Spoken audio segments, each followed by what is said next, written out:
Hi పిల్లలు అందరూ ఎలా ఉన్నారు? అందరికీ స్వాగతం మన గార్డెన్‌లోకి అంటే మన మిద్దె తోటలోకి.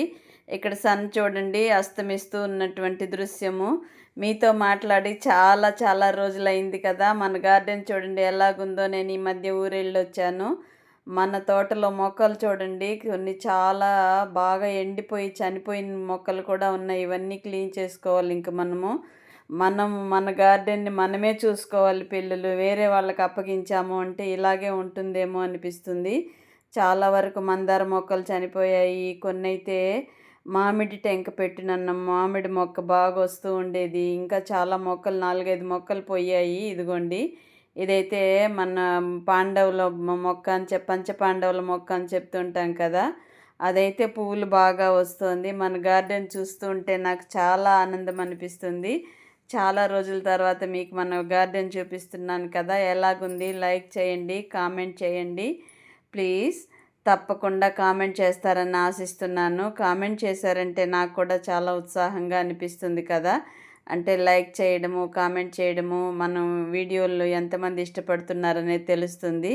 ఇదైతే పంచపాండవుల మొక్క, రాఖీ మొక్క అని చెప్తూ ఉంటారు కదా! ఇలాగున్నాయి మొక్కలైతే. ఇదైతే పేరు గుర్తు రావట్లేదు. ఇది చాలా మంచి గుత్తులు గుత్తులుగా పూలు పూస్తుంది. ఇక్కడైతే రాధా మనోహరం అనుకుంటా మొక్క పేరు. ఇదిగోండి ఇక్కడైతే ఆకుకూర పప్పుకు ప్రిపేర్ చేస్తున్నాను. ఆకుకూర అయితే వేర్ల వరకు తుంపి పెట్టున్నాను. అందుకని ఇది కట్ చేసి పప్పులో వేద్దామని వేస్తున్నాను. కందిపప్పు కొద్దిగా, అలాగే పచ్చిమిర్చి, 2 టమోటాలు, కొద్దిగా చింతపండు, పసుపు వేసి ఉడికించేస్తాను. దాని తర్వాత పోపు పెట్టేసుకోవడమే. ఇంగు వేసి పోపు పెట్టేసామంటే చాలా టేస్ట్‌గా తయారవుతుంది ఆకుకూర పప్పు.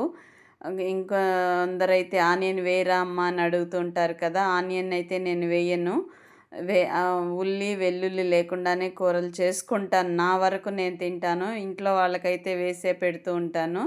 అంటే ఉడికించి తిరగమూత పెట్టేసిన తర్వాత వాళ్ళకి సపరేట్‌గా వేపి ఇందులో కలిపేస్తూ ఉంటాను పప్పు. 2 కూరలు చేయాలంటే ఇబ్బంది కదా అని ఇలా చేస్తాను. ఇటుపక్క అయితే రైస్ పెట్టాను. ఈ రైస్ కుక్కర్ ఏంటో ఒక్కొక్కసారి వెయిట్ వస్తోంది, ఒక్కొక్కసారి రాదు. నాకైతే భయమేస్తుంది ఒక్కొక్కసారి ఏమవుతుందో ఏమో, పేలుతుందో ఏమో అని. అయినా తప్పదు కదా! వాడుకోవాల్సిందే.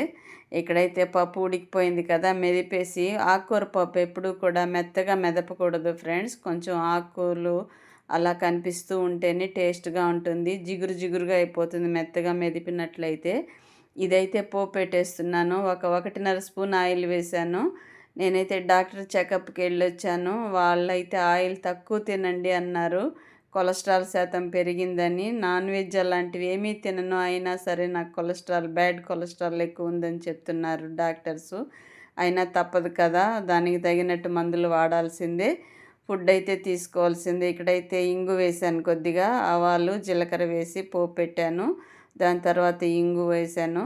అది వేగిన తర్వాత పప్పు ఇలాగా తయారైంది. చాలా టేస్టీగా వచ్చింది ఆకుకూర పప్పు. ఇది సిర్రాకు అంటే సిరికూరాకు అంటారు కదా అది. ఇక్కడైతే స్కిప్ చేసేయండి. నైటీ వేసుకున్నాను. నా వ్లాగ్ చూసిన వాళ్ళైతే తప్పకుండా ఒక like, share, subscribe please friends. తప్పకుండా లైక్ చేస్తారని ఆశిస్తూ ఉంటాను. మీ